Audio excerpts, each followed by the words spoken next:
Le premier pays à avoir posé un engin spatial sur la Lune, et le premier à y retourner depuis les années 1970, unissent désormais leurs forces dans une ambition lunaire renouvelée. Le 9 mars 2021, la Chine et la Russie ont fait la une de l'actualité en signant un mémorandum d'entente visant à collaborer à la construction de la Station internationale de recherche lunaire, International Lunar Research Station, ou ILRS. Cet accord a marqué deux évolutions majeures dans la course spatiale mondiale. D'une part, la Russie, malgré des revers récents, n'était pas hors jeu. D'autre part, les ambitions chinoises d'envoyer des humains sur la Lune d'ici la fin de la décennie étaient sérieuses et durables. Cet effort lunaire conjoint s'articule autour de la vision d'une base de recherche permanente sur la Lune, centrée sur le pôle sud lunaire, une région que l'on pense riche en glace d'eau, essentielle à une présence humaine de longue durée. L'ILRS est conçu comme un système complet, comprenant des installations interconnectées à la fois en orbite lunaire et à la surface. Un hub de transport cislunaire orbitera autour de la Lune afin de soutenir les missions entre la Terre et la surface lunaire. Sur la Lune même, une base de soutien à long terme sera établie pour permettre des opérations continues. L'infrastructure comprendra également des installations dédiées à la recherche scientifique, au transport de fret et d'équipage, ainsi qu'au contrôle au sol et à la gestion des données depuis la Terre. Ce qui distingue l'ILRS, c'est sa politique de porte ouverte à la coopération internationale.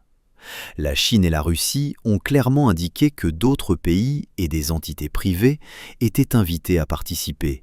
Une approche qui contraste avec les accords Artemis menés par les États-Unis, signés quelques mois plus tôt, en octobre 2020. Le projet ILRS est divisé en trois grandes phases. La première, la reconnaissance, de 2021 à environ 2025 ou 2026, a déjà connu des avancées, bien que de manière inégale, entre les deux partenaires. La Chine a pris la tête avec sa mission Chang'e 4 qui a mené des opérations révolutionnaires sur la face cachée de la Lune. Elle a été suivie par la mission Chang'e 6, couronnée de succès en 2024, qui a rapporté les tout premiers échantillons jamais prélevés sur la face cachée de la Lune. À l'avenir, Chang'e 7 doit être lancé en 2026, avec un accent particulier sur le pôle sud lunaire. La Russie, de son côté, a subi un revers lorsque sa mission Luna 25 a échoué en 2023. Néanmoins, les plans avancent pour Luna 26 et Luna 27, prévus respectivement pour 2027 et 2028, qui contribueront à déterminer de futurs sites d'atterrissage et à tester des technologies essentielles à l'exploration lunaire. La deuxième phase, la construction, se déroulera entre 2026 et 2035. Elle débutera avec Chang'e 8 en 2028, une mission destinée à tester l'utilisation des ressources in situ, une capacité clé pour soutenir la vie et les opérations sur la Lune. Cette mission transportera également des instruments scientifiques internationaux. La contribution russe durant cette phase devrait inclure Luna 28, dont le lancement est envisagé vers 2030 ou plus tard. Cette phase décennale est divisée en deux parties. La première, de 2026 à 2030, se concentrera sur la validation de nouvelles technologies et le lancement d'opérations de base. La seconde, de 2031 à 2035, sera consacrée au déploiement des infrastructures essentielles. Entre 2031 et 2035, 5 missions majeures de l'ILRS, numérotées ILRS 1 à ILRS 5, sont prévues afin d'établir les systèmes indispensables à l'énergie, aux communications, à la science et à l'habitation sur la Lune. La phase finale, l'utilisation, débutera en 2036 et se poursuivra par la suite. Durant cette période, l'ILRS devrait devenir une base pleinement opérationnelle et extensible, soutenant la recherche scientifique à long terme, l'innovation technologique et même la présence humaine. Il est important de souligner que la station n'est pas conçue uniquement comme un avant-poste sino-russe, mais comme une entreprise véritablement internationale. Dès 2025, la Chine avait déjà rallié plusieurs pays au projet, dont le Venezuela, l'Afrique du Sud, l'Azerbaïdjan et la Thaïlande. Lors du Congrès international d'astronautique de 2022, la Chine a présenté un modèle de participation à 5 niveaux visant à offrir aux partenaires commerciaux et nationaux des rôles significatifs, à commencer par la mission Chang'e 7. Cette approche inclusive façonne déjà le caractère des missions récentes et à venir. Chang'e 6, par exemple, ne s'est pas contentée de rapporter des échantillons. Elle transportait également des instruments scientifiques provenant de France, de Suède et d'Italie, ainsi qu'un petit CubeSat développé au Pakistan.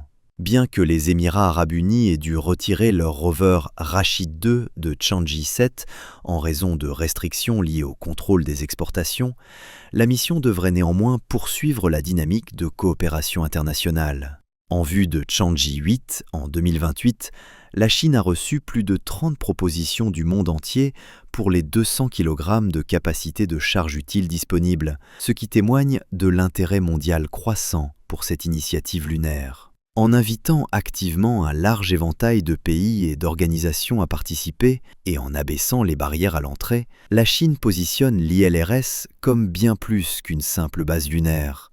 Elle la présente comme une alternative multilatérale et accessible aux projets menés par l'Occident, ainsi qu'un élément central de son ambition plus large de diriger la prochaine ère de l'exploration lunaire. Comme pour tout projet de construction d'une installation de grande ampleur sur un autre corps céleste, l'un des facteurs les plus critiques est l'énergie. C'est pourquoi la Chine envisage sérieusement de construire une centrale nucléaire sur la Lune afin d'alimenter la Station internationale de recherche lunaire. En effet, l'agence spatiale russe Roscosmos a annoncé l'an dernier qu'elle travaillait avec l'administration spatiale nationale chinoise pour installer un réacteur nucléaire à la surface de la Lune d'ici 2035, spécifiquement pour fournir de l'énergie à l'ILRS. Et honnêtement, cela a parfaitement du sens. Toute base lunaire permanente nécessitera absolument une source d'énergie nucléaire. Compter uniquement sur l'énergie solaire ou d'autres sources renouvelables ne suffira tout simplement pas. Elles sont trop intermittentes, en particulier dans l'environnement lunaire rude et imprévisible. La Lune connaît de longues nuits, un froid extrême et des variations de température très importantes. Il n'y a pas de cycle jour-nuit stable comme sur Terre, de sorte que les énergies renouvelables ne peuvent pas fournir l'alimentation constante et fiable dont une base lunaire aura besoin. Il y a aussi la question de la masse. Chaque kilogramme lancé dans l'espace coûte extrêmement cher.